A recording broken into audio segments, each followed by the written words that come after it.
Hello everyone. Our topic is going to be on women in combat. Okay, so our major claim is that women should be banned from holding an infantry position in the military.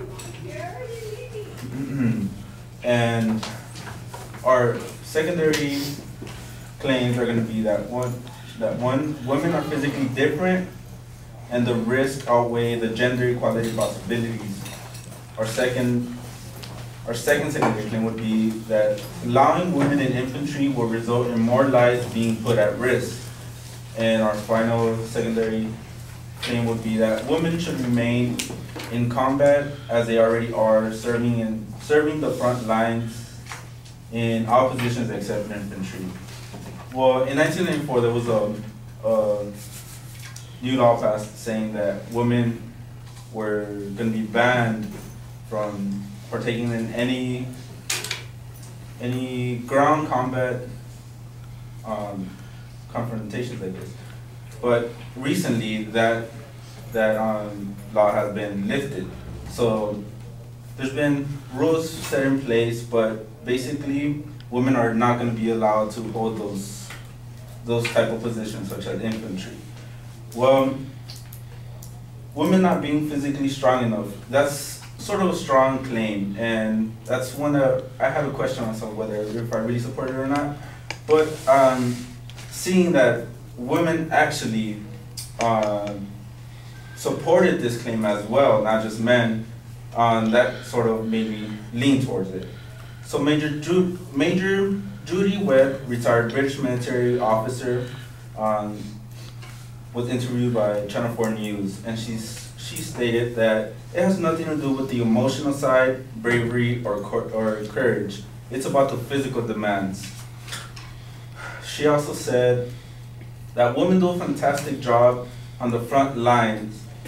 Things have changed enormously and they have proved themselves. My argument is about women in the infantry, and I really don't feel that women should be in the infantry because we are physically different. We do not have the physical capacity to be infantry soldiers.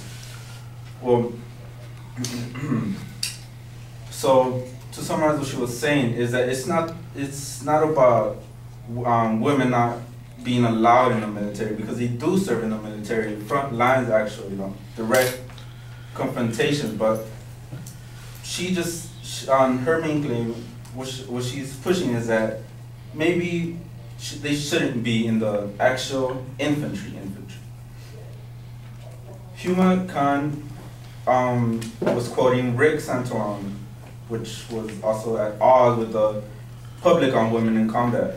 If a soldier is injured and his support soldier is a woman, that man dies because she is not going to be able to meet the physical requirements, and it doesn't matter how brave and courageous she is. We respect women in the military, but when you're talking about the direct ground combat, if you start making diversity the most important factor, then you put lives at risk. So again, back to Major Judy Webb. Again, she's a retired British military officer with CNN. She was interviewed by CNN, and she said, "I know of a case in particular in Afghanistan of an American engineering officer, Captain Katie Petronio, who spent an extended period in physically enduring circumstances in Afghanistan and was very severely physically damaged, including infertility, for example. And I think this is what hasn't been tested, the longevity of women in combat." So going to my second claim, putting more lives at risk. So this could be considered a great social experiment of sending women in the infantry positions.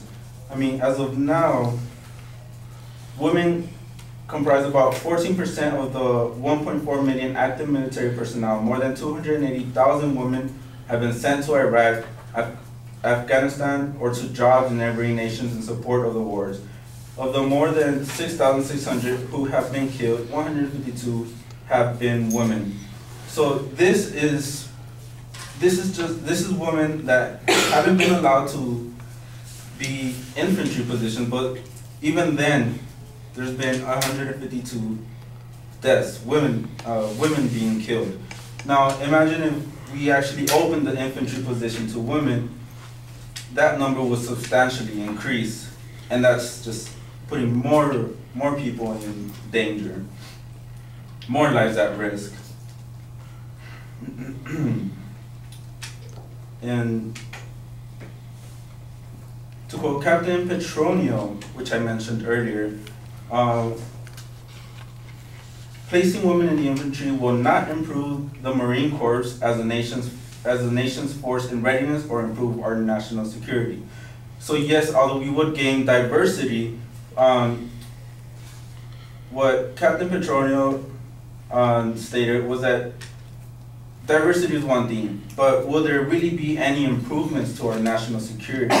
And she believes maybe not really.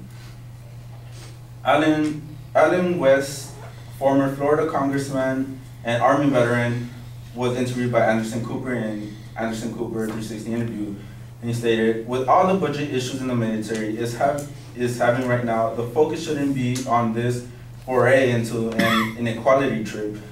If this be the case, then why do we have separate hockey leagues? Women should be out there playing ice hockey with the guys in the NHL. We should not have an WNBA." So basically, if women want to be competing with the men and making everything equal, then not only the military should be open to males and females, but also everything else in general. So with all that said, we believe that women should remain in the frontline combat except for infantry. So again, women already serve in the front lines. They prove themselves to be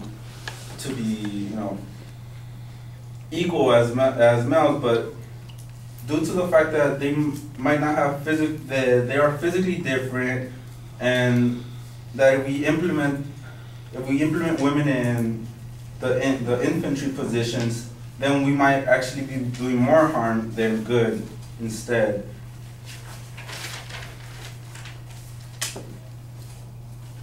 And last but not least, and since the 1994 law has just been uplifted, then it's going to be a slow process, a negative slow process, and for women to be put into those infantry positions, it's going to take a long time for them to be, a normal, I guess the normal infantry position that just as the males have been for many years and on. And not only just that, but the pressure is also going to be on the instructors as they go. Okay, I've got to cut you off. It's 8 minutes already. All right, thank you. Sorry.